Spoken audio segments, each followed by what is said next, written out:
नरेंद्र मोदी तीसरी बार पीएम ओहदे का हलफ लेने जा रहे हैं। शाम 7:15 का वक्त मुकर्रर किया गया है।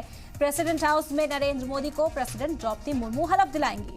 उनके साथ 65 से भी ज्यादा मिनिस्टर्स हलफ ले सकते हैं, ये उम्मीद अभी जाहिर की जा रही है। इनमें अमित शाह हो सकते हैं, राजनाथ सिंह, एस जयशंकर, निर्मला सीतारमण, हरदीप सिंह पुरी, प्रहलाद जोशी, गिरिराज सिंह, ज्योतिरादित्य सिंधिया, वीरेंद्र खटीक, रामदास अठावले, जयंत चौधरी, ललन सिंह, अनुप्रिया पटेल, रवनीत भुट्टो, भूपेंद्र यादव, अर्जुन राम मेघवाल, HD कुमारस्वामी जैसे बड़े नाम शामिल हैं। ओथ सेरेमनी को लेकर इस वक्त की बड़ी खबर भी आपको बता दें कि आज मोदी 3.0 ओथ सेरेमनी है। 7:15 का वक्त मुकर्रर किया गया है। पीएम मोदी की हलफ के लिए जो नई कैबिनेट को लेकर चर्चा है वो भी लगातार जारी है। बिहार से 7 MP शामिल हो सकते हैं। गिरिराज सिंह और नित्यानंद राय मिनिस्टर बन सकते हैं। जेडीयू से ललन सिंह पर भरोसा जताया जा सकता है। रामनाथ ठाकुर भी मिनिस्टर बनाए जा सकते हैं। वहीं अगर एलजेपी की बात की जाए तो चिराग पासवान मिनिस्टर बन सकते हैं। हमसे जीतन राम मांझी को भी मिनिस्टर बनाया जा सकता है। राज्यसभा सांसद सतीश चंद्र दुबे का भी नाम शामिल है। तस्वीरें भी बराह रास्त लगातार आप तक पहुंचा रहे हैं किस तरह की तैयारी है वहां पर। अब लीडरान के पहुंचने का जो सिलसिला है वो भी शुरू हो चुका है। जीतन राम मांझी आपको मंच पर नजर आएंगे।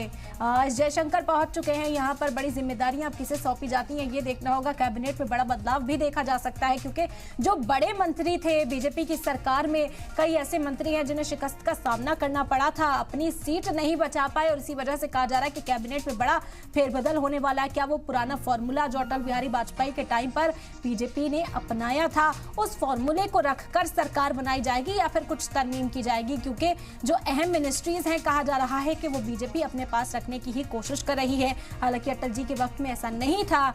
एनडीए के जो तमाम दल थे उन्हें इक्वली वो जो पावर्स हैं वो बांटी गई थी। लेकिन अब यहाँ पर कितनी जिम्मेदारी जो है वो दी जाती है दूसरी इत्तेहादी पार्टियों को और बीजेपी अपने पास क्या कुछ रखती है, यह सवाल लगातार बने हुए हैं। इस बीच कई तरह के बयान सामने आ रहे हैं। अजीत पवार सामने आए और उन्होंने कहा कि रियासती मंत्रालय मंजूर नहीं है, हमें कैबिनेट में जगह चाहिए।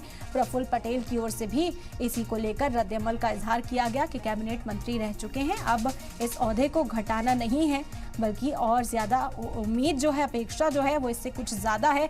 इसी वजह से अब देखना होगा कि कैसे बीजेपी सभी को साध कर चल पाती है। इत्तेहाद में पार्टनर्स कई हैं और ये बड़ी चुनौती क्या बीजेपी के सामने बनती हुई नजर आएगी। वो पार्टी जो इस एक पूरे मुद्दत-ए-कार तक अपने फैसले खुद लेने की अहल थी और एक तरफ से फैसले खुद से लिए भी गए थे, अब वो दूसरी पार्टियों की मुदाखलत कहें या फिर दूसरी पार्टियों को साथ लेकर चलने का जो ये जिम्मा है, ये जो भार है, ये किस तरह से निभाएगी बीजेपी, इसे लेकर खूब चर्चा चल रही है। तस्वीर आप देख सकते हैं पीएम नरेंद्र मोदी और उनकी वालदा इस तस्वीर में आपको नजर आएंगी।